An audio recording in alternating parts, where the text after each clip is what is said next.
নমস্কার বন্ধুরা, সকলকে আমার চ্যানেলে স্বাগত। গত 16ই মে মহামান্য সুপ্রিম কোর্টের তরফ থেকে রাজ্যের সমস্ত ধরনের সরকারি কর্মচারী এবং সমস্ত ধরনের পেনশনার এবং ফ্যামিলি পেনশনারদেরকে পঞ্চম বেতন কমিশনের অন্তর্গত 25% ডিআরএস অ্যালাউন্স এরিয়ার হিসাবে প্রদান করার জন্য রাজ্যকে নির্দেশ দেওয়া হয়। এই 25% ডিআরএস অ্যালাউন্সের এরিয়ার প্রদান নিয়ে সরকারি কর্মচারীদের মধ্যে সেরকম কোনো সমস্যা না এলেও যে সমস্ত পেনশনার বা ফ্যামিলি পেনশনাররা আছেন তারা এই 25% এরিয়ার প্রদান নিয়ে বেশ কিছু সমস্যায় পড়তে পারেন।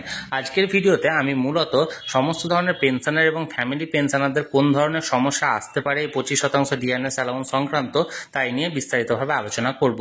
ভিডিওটি সমস্ত ধরনের পেনশনার এবং ফ্যামিলি পেনশনারদের ডিএ এরিয়া সংক্রান্ত অত্যন্ত গুরুত্বপূর্ণ, তাই প্রথম থেকে শেষ পর্যন্ত অবশ্যই ধৈর্য সহকারে দেখবেন এবং ভালো লেগে থাকলে অবশ্যই একটি লাইক করবেন এবং সকলের সঙ্গে শেয়ার করবেন। আর সেই সাথে এই চ্যানেলে যদি প্রথমবার হয়ে থাকেন এই রকমের ইনফরমেটিভ ভিডিও আরো দেখার জন্য যারা এখনো পর্যন্ত এই চ্যানেলটিকে সাবস্ক্রাইব করেননি তারা অবশ্যই চ্যানেলটিকে সাবস্ক্রাইব করে নিতে ভুলবেন না। তাহলে চলুন আমরা বিস্তারিত দেখে নিই। আমরা জানবো এই একটা সময় আপনারা মনে রাখুন যে 1 এপ্রিল 2008 থেকে 31/12/2019 পর্যন্ত, অর্থাৎ 1 এপ্রিল 2008 থেকে 31/12/2019 পর্যন্ত এই সময়কালটা ছিল পঞ্চম বেতন কমিশনের আন্ডারে এবং এই 25% ডিআরএস অ্যালাউন্সের যে কোনো বিষয় এই সময়ের মধ্যে প্রযোজ্য হবে। এবার প্রথম যে সিনারিও, সে প্রথম সিনারিওটা হচ্ছে ধরুন 1/4/2008 অর্থাৎ 1 এপ্রিল 2008-এ আগে যারা অবসর নিয়েছেন তাদের ক্ষেত্রে কি হবে। প্রথম কথা হচ্ছে 1/4/2008-এর আগে যে কোনো বছর, সে আপনি 1995 হোক বা 1999 হোক বা 2000 হোক বা 2003 হোক, যে কোনো বছরে আপনি অবসর নিয়ে থাকুন না কেন আপনারা এই 25% ডিআরএস অ্যালাউন্স আপনারা পাবেন এরিয়ার হিসাবে এবং সেটা 1/4/2008 থেকে যতদিন পর্যন্ত আপনারা জীবিত আছেন বা যতদিন পর্যন্ত আপনারা পেনশন পেয়েছেন ততদিন পর্যন্ত আপনাদের পেনশনার হিসাবে কিন্তু এখানে ক্যালকুলেশনটা করা হবে। অর্থাৎ এক্ষেত্রে আপনাদের যে এরিয়ারটা ক্যালকুলেশন করা হবে সেটা পেনশনার হিসাবে। আশা করি আপনারা বিষয়টি বুঝতে পেরেছেন।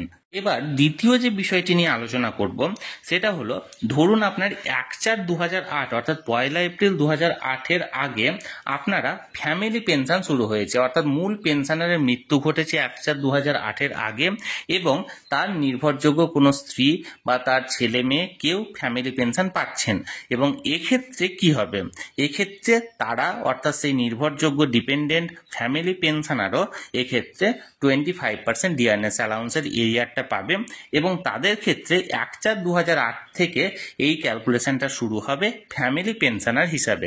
আশা করি বিষয়টি বুঝতে পেরেছেন। অর্থাৎ 1/4/2008-এর আগে যদি আপনাদের পেনশন শুরু হয়ে থাকে তাহলে পেনশনার হিসাবে ক্যালকুলেশন হবে, আর 1/4/2008-এর আগে যদি আপনাদের ফ্যামিলি পেনশন শুরু হয়ে থাকে তাহলে সেক্ষেত্রে আপনাদের ফ্যামিলি পেনশনার হিসাবে এই 25% ডিআরএস অ্যালাউন্সের ক্যালকুলেশনটা করা হবে। এখানে বিষয়টি পরিষ্কার করা গেছে। এবার আমরা 3 নম্বর সিনারিওর দিকে চোখ রাখবো। ধরুন একজন ব্যক্তি 2012 সালের 30শে জুন পর্যন্ত চাকরি করেছেন, অর্থাৎ চাকরিরত অবস্থায় ছিলেন এবং 2012 সালের 30শে জুন তিনি অবসর গ্রহণ করেছেন, অর্থাৎ 2012 সালের 1 জুলাই থেকে তার পেনশন শুরু হচ্ছে। এবার সেক্ষেত্রে তিনি কি পাবেন, সেক্ষেত্রে তিনি অবশ্যই এই 25% ডিআরএস অ্যালাউন্সের এরিয়ার পাবেন এবং তার যে ক্যালকুলেশন মেথডটা হবে সেই মেথডটা হবে 1/4/2008 অর্থাৎ 1 এপ্রিল 2008 থেকে 30/6/2012 পর্যন্ত তার ইন সার্ভিস এমপ্লয়ি হিসাবে তার ক্যালকুলেশন করা হবে। অর্থাৎ তিনি চাকরিরত অবস্থায় যেহেতু ছিলেন এই সময়কালটা তার চাকরিরত হিসাবে ক্যালকুলেশন করা হবে এবং তারপরে অর্থাৎ 1 জুলাই 2012 থেকে 31/12/2019 পর্যন্ত তার এখানে পেনশনার হিসাবে ক্যালকুলেশন করা হবে। আশা করি বিষয়টি আমি বোঝাতে পেরেছি। অর্থাৎ তিনি চাকরি করেছেন 2012 সালের জুন মাস পর্যন্ত, তারপরে অবসর নিয়েছেন, তাহলে সেক্ষেত্রে 2012 জুন মাস পর্যন্ত তার চাকরিরত হিসাবে তার ক্যালকুলেশনটা করা হবে এবং 2012 জুলাই থেকে 31/12/2019 পর্যন্ত অর্থাৎ ডিসেম্বর 2019 পর্যন্ত তার পেনশনার হিসাবে এখানে ক্যালকুলেশনটা করা হবে। এবার 4 নম্বর সিনারিওটা লক্ষ্য করুন। ধরুন সেই ব্যক্তি যার কথা আমি আগে বললাম তিনি 2012 সালের 30শে জুন পর্যন্ত চাকরিরত অবস্থায় ছিলেন এবং 30শে জুন তিনি অবসর গ্রহণ করেছেন। এবার 2012 সালের 1 জুলাই থেকে তার পেনশন শুরু হচ্ছে। এবার পেনশন পেতে পেতে তিনি ধরুন 2015 সালের মে মাসে তিনি মারা গেলেন এবং মে মাসের পর 2015 জুন থেকে তার ডিপেন্ডেন্ট যিনি ছিলেন, অর্থাৎ তার স্পাউস হতে পারে বা তার কন্যা হতে পারে, যেই হোক, তারা হয়তো ফ্যামিলি পেনশন পাচ্ছেন। সেক্ষেত্রে কি তার সেই ফ্যামিলি পেনশনার এই 25% ডিআরএস অ্যালাউন্সের এরিয়ার পাবে কি পাবে না, বা পেলে কিভাবে ক্যালকুলেশন করা হবে? অবশ্যই তিনি পাবেন, এবং এক্ষেত্রে ক্যালকুলেশনের যে মেথডটা হবে সেটা হলো 1 এপ্রিল 2008 থেকে 30 জুন 2012 পর্যন্ত মূল যে চাকরিজীবী ছিলেন তার এখানে ইন সার্ভিস এমপ্লয়ি হিসাবে তার 25% ডিআরএস অ্যালাউন্সটা ক্যালকুলেশন করা হবে। এরপর 1 জুলাই 2012 থেকে 2015 মে পর্যন্ত যে সময়কাল তিনি বেঁচে ছিলেন এখানে পেনশনার হিসাবে ক্যালকুলেশন করা হবে। এরপর 2015 জুন থেকে 31/12/2019 পর্যন্ত যে সময়কালটা ফ্যামিলি পেনশন শুরু হয়েছে সেই সময়কালটা ফ্যামিলি পেনশনার হিসাবে এক্ষেত্রে ডিআরএস অ্যালাউন্সের ক্যালকুলেশনটা শুরু হবে, বা ডিআরএস অ্যালাউন্সের ক্যালকুলেশনটা করা হবে। আশা করি বিষয়টি আমি বোঝাতে পেরেছি। অর্থাৎ এক্ষেত্রে ধরুন তিনি 2012-তে অবসর নিয়েছেন, 2015-তে মূল যে এমপ্লয়ি মারা গেছেন এবং ফ্যামিলি পেনশনার পেনশন পাচ্ছেন, তাহলে সেক্ষেত্রে কি হবে? সেক্ষেত্রে 3টি মেথডে হবে। 2012 জুন পর্যন্ত ইন সার্ভিস এমপ্লয়ি হিসাবে, 2015 মে পর্যন্ত পেনশনার হিসাবে, এবং 2015 জুন থেকে 2019 ডিসেম্বর পর্যন্ত ফ্যামিলি পেনশনার হিসাবে তিনি পাবেন। আশা করি বিষয়টি আমি বোঝাতে পেরেছি। 5 নাম্বার সিনারিওটা লক্ষ্য করুন। এই 5 নাম্বার সিনারিও সংক্রান্ত প্রচুর কমেন্ট আমার আগের ভিডিওগুলিতে করা হয়েছে। ধরুন একজন ব্যক্তি 2012 সালের 31 মার্চ পর্যন্ত চাকরি করেছেন এবং 31 মার্চ তিনি অবসর গ্রহণ করেছেন। এরপর 1 এপ্রিল 2012 থেকে তার পেনশন শুরু হয়েছে। এরপর তিনি 2014 সালের জুন মাসে তিনি মারা গেছেন।